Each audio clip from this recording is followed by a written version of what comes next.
दोस्तों, आज की इस वीडियो में मैं आप लोगों के लिए एक्सप्लेन करने वाला हूँ सोल लाइन 2 का एपिसोड नंबर 3। अगर अभी तक आपने पिछले 2 एपिसोड नहीं देखे तो उसका लिंक मैंने नीचे डिस्क्रिप्शन में दिया होगा, जाकर चेकआउट कर लो। तो पिछले एपिसोड में हमने देखा यूहाओ को एक्सीडेंटली एक 1 million year old spirit ring मिल जाती है, जबकि साथ ही साथ यहाँ पर यूहाओ की मुलाकात टांगिया और मिस्टर बीबी से भी हो गई थी, जिनकी यूहाओ अपने सोल डिटेक्शन टेक्निक से मदद करता है ताकि वो दतूरा स्नेक को हरा सके। यहाँ इसके बाद हम देखते हैं कि टांगिया यूहाओ से काफी ज्यादा खुश हो गई थी, इसीलिए वो यूहाओ से पूछती है कि क्या तुम मेरा टांग सेट ज्वाइन करना चाहोगे, जिस पर हम देखते हैं कि यूहाओ खुशी खुशी एग्री हो चुका था। ये जानने के बाद तो बीबी और टांगिया ने भी खुश होकर अपने क्लैन की सीक्रेट टेक्निक यहाँ यूहाओ को सिखाना शुरू कर दिए थे, जिनमें वो उसे डबल पर्पल आईज और बाकी के सीक्रेट टेक्निक के बारे में बताते हैं। साथ ही वो लोग क्लैन की तरफ वापस आते हुए यूहाओ को भी अपने साथ ले आए थे, जहाँ यूहाओ पहली दफा श्रेक एकेडमी को देखता है और श्रेक एकेडमी को देखकर उसकी आंखें चमक गई थी।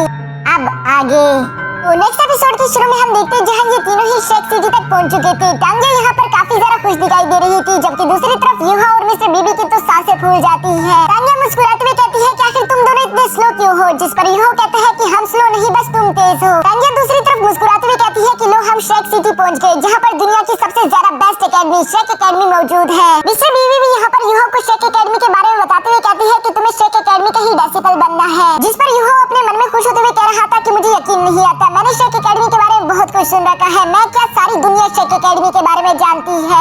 ये सारी बातें यूहाओ अपने मन में सोच ही रहा था, जबकि साथ ही साथ वो श्रेक सिटी की खूबसूरती से भी काफी ज्यादा इंप्रेस हो जाता है। तभी अचानक टांगिया यहाँ पर यूहाओ से कहती है कि मेरे पास तुम्हारे लिए एक और सरप्राइज है, और वो ये है कि तुम्हें टांगसेन क्लैन की तरफ से फ्री एडमिशन कोटा पर श्रेक एकेडमी भेजा जाएगा। जो सुनकर यूहाओ थोड़ा हैरान होते हुए कहता है कि फ्री कैसे। यूहाओ का ये सवाल सुनकर टांगिया जवाब देते हुए कहती है क्योंकि हमारे टांगसेन और श्रेक एकेडमी में काफी ज्यादा अच्छे रिलेशन है। हमारे टांगसेन की बुनियाद ही वहीं से शुरू हुई, जो भी हमारे श्रेक एकेडमी के डेसिपल ग्रेजुएट होते थे उन्होंने टांगसेन को ही ज्वाइन किया था, इसी वजह से रिलेशन काफी ज्यादा मजबूत हो गए। बेशक वक्त के साथ टांगसेन ने अपनी वो इज्जत खो दी, लेकिन अभी भी हमारा ये रिलेशन कायम है, जिसकी वजह से हमें हर साल फ्री एडमिशन कोटा मिलता है, और इसी वजह से यूहाओ श्रेक एकेडमी में तुम्हारा एडमिशन बिल्कुल फ्री होगा। ये जानकर यूहाओ काफी ज्यादा खुश हो गया था, लेकिन दूसरी तरफ मिस्टर बीबी यूहाओ से कहता है ये जानते हुए तुम रिलैक्स बिल्कुल नहीं कर सकते, क्योंकि श्रेक एकेडमी हर 3 महीनों बाद न्यू स्टूडेंट्स को असाइन करती है, और अगर पुराने स्टूडेंट अपने पुराने असाइनमेंट्स को कंप्लीट ना कर पाए तो उन्हें एक्सपेल कर दिया जाता है। ये सुनकर तो यूहाओ जोश में आते हुए कहता है कि मैं अपनी पूरी जान लगा दूंगा। जो सुनकर टांगिया मुस्कुराती हुई कहती है कि हाँ मुझे भी तुम पर पूरा यकीन है, और मैं तुम्हारे एटीट्यूड से काफी इंप्रेस हुई, इसलिए मैं तुम्हें एक गिफ्ट देना चाहती हूँ। ये कहती है वो यूहाओ को एक स्टोरेज बेल देती है, जिस पर वो बताती है कि ये हमारे फर्स्ट चीफ का था और ये जनरेशन टू जनरेशन यूं ही पास होता जा रहा है। यूहाओ भी उस स्टोरेज बेल को लेकर काफी ज्यादा खुश था, जबकि दूसरी तरफ टांगिया कहती है कि चलो अब हमें श्रेक एकेडमी की तरफ चलना चाहिए। श्रेक एकेडमी में एंटर होते साथ ही यूहाओ देखता है कि चारों तरफ सोल गाइड्स भरे पड़े हैं। दोस्तों मैं आप लोगों को बता देना चाहता हूँ कि सोल गाइड्स असल में मशीनरी को कहते हैं, जिस पर मिस्टर बीबी भी बताता है कि हाँ हमारी श्रेक सिटी पूरी सोल गाइड से भरी हुई है, और यहाँ के सोल गाइड्स पूरी कंट्री के सबसे ज्यादा एडवांस सोल गाइड्स है, जिस पर यूहाओ अपने मन में कहता है कि हाँ मैं भी ड्यूक मैंशन में रहा करता था, वहाँ पर भी सोल गाइड्स तो थे लेकिन इतने एडवांस बिल्कुल नहीं थे।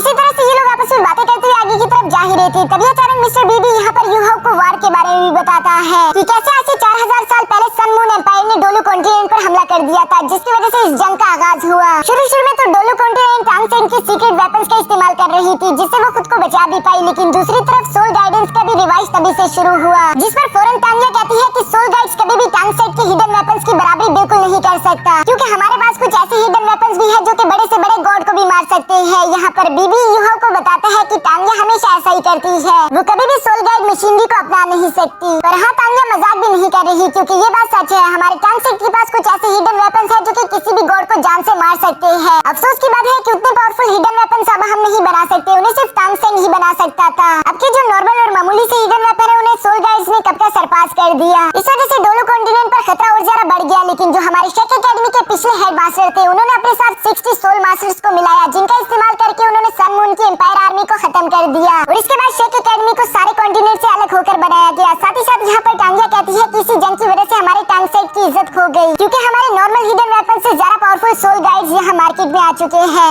यूहाओ ये सुनकर थोड़ा सा सरप्राइज तो हो गया था, जबकि दूसरी तरफ मिस्टर बीबी यूहाओ को बताते हैं कि वैसे सारे सोल मास्टर यहाँ पर सोल गाइड्स को एक्सेप्ट नहीं करते, कुछ ऐसे भी सोल मास्टर है जो कहते हैं कि ये सोल गाइड्स हमारी ताकत का हिस्सा नहीं है, ये हमारी बॉडी का पार्ट नहीं, इसलिए हम इसे एक्सेप्ट नहीं कर सकते। साथ ही साथ मिस्टर बीबी यहाँ पर यूहाओ को बताता है कि ये सोल गाइड्स सोल पावर को एब्जॉर्ब करती है, जिसे फिर वो किसी तरह की भी पावर में कन्वर्ट कर सकती है। इसी वजह से सोल मास्टर का सिस्टम भी थोड़ा सा अजीब हो चुका है, क्योंकि पहले जैसे एक सोल मास्टर फायर की पावर यूज कर सकता था तो वो आइस की नहीं कर सकता था, लेकिन अब ऐसा है कि वो किसी भी सोल गाइड्स का इस्तेमाल करके आइस एंड फायर दोनों यूज कर सकता है। यूहाओ ये सुनने के बाद अपनी स्पिरिचुअल आइस का इस्तेमाल करते वो साथ वाले आदमी के लाइटर को देख रहा था, जिस पर उसे जानने को मिलता है कि ये तो काफी ज्यादा कमाल का है, क्योंकि अब सोल पावर एट्रीब्यूशन की लिमिट तो हट चुकी है। दूसरी तरफ मिस्टर बीबी कहता है कि हाँ, और इसी वजह से ज्यादातर लोग अब सोल रिंग्स को एब्जॉर्ब नहीं करते, इसी वजह से उन लोगों की सोल रिंग भी वीक हो चुकी है। दोस्तों, पहले डिफरेंट सोल रिंग्स को एब्जॉर्ब करके मुख्तलिफ पावर्स को एक्टिवेट किया जाता था, लेकिन अब तो सोल गाइडेंस मौजूद है, जिसकी वजह से ज्यादातर लोग अब सोल रिंग्स पर ध्यान नहीं देते। लेकिन मिस्टर बीबी बताता है कि अभी भी एक ऐसी क्लास है जिसे हम नोबल क्लास कहते हैं, उन लोगों ने सोल गाइडेंस को पूरी तरीके से रिजेक्ट कर दिया। यूहो से भी ये बात एक्सेप्ट नहीं हो रही थी, इसलिए वो हैरानगी के साथ कहता है कि वैसे लोग ऐसा क्यों करेंगे, जिस पर मिस्टर बीबी कहता है कि लोगों ने सोल गाइड को सिर्फ इसलिए एक्सेप्ट किया ताकि उनकी जिंदगी आसान हो जाए, क्योंकि बस थोड़ी सी सोल पावर का इस्तेमाल करके वो लोग एक जगह से दूसरी जगह तक पहुंच सकते हैं। यूहो यहाँ पर इन लोगों की ये सारी बातें सुनने के बाद अपने मन में सोच रहा था कि टांगिया कभी भी सोल गाइडेंस को एक्सेप्ट नहीं कर सकती, और ये बात सही भी है। लेकिन क्या हिडन वेपन्स और सोल गाइडेंस दोनों को कंपेयर करवाना जरूरी है? यहाँ इसी तरह की बातें सोचते हुए आखिरकार ये लोग शेक एकेडमी तक पहुंच गई थी, जहाँ पर पहले से एक जूनियर डेसिपल यहाँ इन लोगों का इंतजार कर रहा था। वो मिस्टर बीबी को देखकर खुश होते हुए कहता है कि सीनियर बीबी, आप यहाँ पर आ गए, जिस पर मिस्टर बीबी भी मुस्कुराते हुए कहता है कि इससे मिलो, ये है यूहो, हमारे टांग सेट का नया मेंबर, और हम इसका यहाँ शेक एकेडमी में रजिस्ट्रेशन करवाना चाहते हैं। ये सुनते ही वो जूनियर डेसिपल बहुत ही ज्यादा इज्जत के साथ इन्हें अपने साथ ले जाना शुरू कर देता है, जिस पर यूहो अपने मन में सोच रहा था कि मिस्टर बीबी की तो बहुत ही ज्यादा इज्जत है। अंदर जाते हुए पूरी की पूरी शेक एकेडमी काफी ज्यादा खूबसूरत थी, लेकिन तभी अचानक मिस्टर बीबी वहाँ पर मौजूद 7 स्टैचूज की तरफ इशारा करते हुए कहते हैं,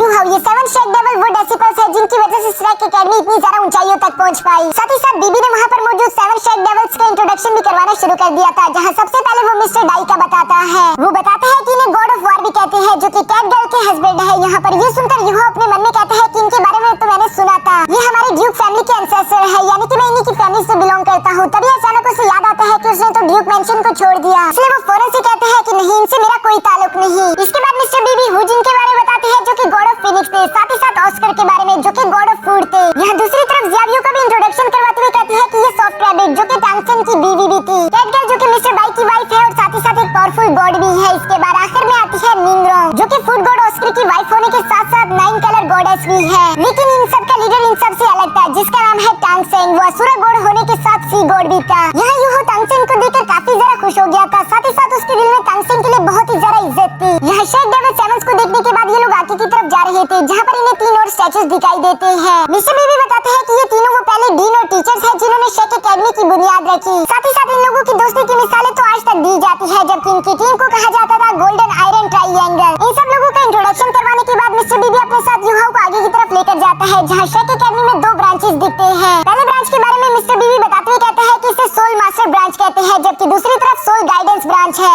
दोनों के नाम से यहाँ पर मालूम हो रहा है कि दोनों ब्रांचेस क्या काम करते हैं, जबकि साथ ही साथ मिस्टर बीबी ये भी बताता है कि शेक एकेडमी 2 हिस्सों में डिवाइड है, जिसे outer shake academy and inner shake academy कहते हैं। अभी तक हम लोग आउटर शेक एकेडमी में मौजूद है। इनर शेक एकेडमी में जाना कोई आसान काम नहीं, हर 6 साल में एक दफा एग्जाम होता है। अगर तुम लोगों ने उस एग्जाम को पास कर लिया तो शायद तुम लोग इनर एकेडमी तक जा पाओ। यहाँ गोल्डन एंसेस्टर ट्री की तरफ देखते हुए मिस्टर बीबी बताता है कि मैं और टांगिया भी अभी तक आउटर डेसिपल्स है। इनर शेक एकेडमी का बस एक ही मोटो है कि वो सिर्फ मॉन्स्टर्स को ट्रेन करते हैं। मैं भी चाहता हूँ कि मैं वहाँ पर जा पाऊँ। यूहो ये जानने के बाद काफी ज्यादा हैरान हो गया था। वो कहता है कि मिस्टर बीबी और टांगिया आप दोनों तो काफी ज्यादा पावरफुल हो, अगर इतने पावरफुल होने के बावजूद भी अभी तक आप इनर डेसिपल नहीं, तो आखिर इनर डेसिपल कैसे होते हैं? जिस पर मिस्टर बीबी बताता है कि इनर शेक डेविल एकेडमी का डेसिपल बनना बहुत ज्यादा मुश्किल है, क्योंकि 10 लाख वॉरियर में से सिर्फ एक ही ऐसा कर पाता है। मैं इससे कुछ साल पहले स्टार फॉरेस्ट में एक इनर डेसिपल से मिला था, जो कि बहुत ही ज्यादा पावरफुल था, क्योंकि उसने सिर्फ अपने बेयर हैंड्स का इस्तेमाल करते ही 3 मिलीनियम स्पिरिचुअल बीस्ट को जान से मार दिया था। और ये भी सिर्फ इसलिए क्योंकि उसे इनर एकेडमी से ऐसा टास्क दिया गया था कि उसे एक दिन के अंदर ये सब कुछ करना है।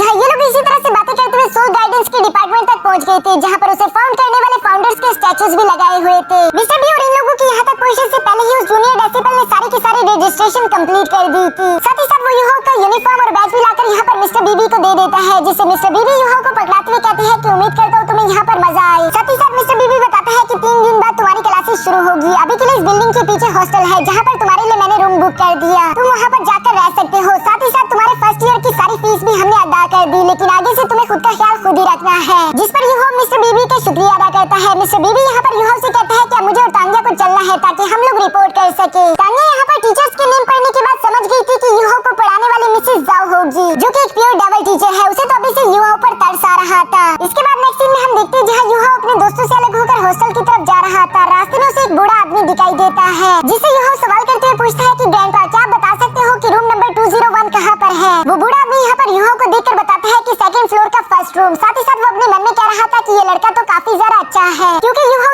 का शुक्रिया अदा करके वहाँ से चला जाता है। और आजकल की जनरेशन इतनी पोलाइट बिल्कुल भी नहीं। इसके बाद हम देखते हैं कि यूहा अपने रूम के सामने पहुँच गया था, जहाँ उसका बैच एक्टिवेट होकर दरवाजा खोल देता है और ये सब कुछ ऑटोमेटिकली ही चल रहा था, जो कि रूम के अंदर आते ही यूहा को मालूम हो जाता है वो जगह बहुत ही ज्यादा एडवांस और खूबसूरत थी। यूहा तो इस जगह आकर बहुत ही ज्यादा खुश लग रहा था, साथ ही साथ उसकी खिड़की से बाहर का नजारा भी बहुत ही ज्यादा खूबसूरत है। इन सारी खूबसूरत चीजों को देखते हुए अचानक से यूहा को मिस्टर बी की बात याद आ जाती है, जहाँ मिस्टर बी ने यूहा से कहा था कि तुम्हें बहुत मेहनत करनी होगी। यूहा ये सोचकर अपने बेड पर बैठते हुए कहता है कि मुझे ज़ुआनटियन स्ट्राइक टेक्निक की कल्टीवेशन प्रैक्टिस करनी चाहिए, क्योंकि उससे मेरे मेंडेलियन और ज्यादा ओपन हो रहे हैं। यूहा ये सोचते हुए जैसे ही उस टेक्निक की कल्टीवेशन करना शुरू करता है, तभी अचानक वहाँ पर टियानमिंग भी यूहा के पास आ गया था, जो कि यूहा से कहता है कि हाँ, ये स्किल तुम्हारे लिए काफी ज्यादा बेहतरीन है, क्योंकि ज़ुआनटियन स्ट्राइक टेक्निक से तुम्हारी हेल्थ अब पहले से ठीक हो चुकी है। साथ ही साथ पर्पल डीमन आइज तुम्हारी स्पिरिट आइज के लिए काफी ज्यादा कंपैटिबल है। अपनी मार्शल स्पिरिट आई और इस डेविल आई को कंबाइन करने की वजह से तुम्हें बेसिक अटैकिंग सोर्स स्किल भी मिल सकती है। यह टियानमिंग की ये सारी इंफॉर्मेशन सुनकर यूहा उसका शुक्रिया अदा करता है, जबकि दूसरी तरफ टियानमिंग यहाँ पर यूहा से कहता है कि ठीक है, अब मैं सोने जा रहा हूँ, क्योंकि तुम जिस रास्ते में प्रैक्टिस करते हुए जा रहे हो वो ठीक है, और अगर तुमने कल्टीवेशन करके ब्रेक थ्रू लेवल पर पहुंच गए और तुम्हें दूसरी सोल रिंग चाहिए तब मैं जाग जाऊंगा।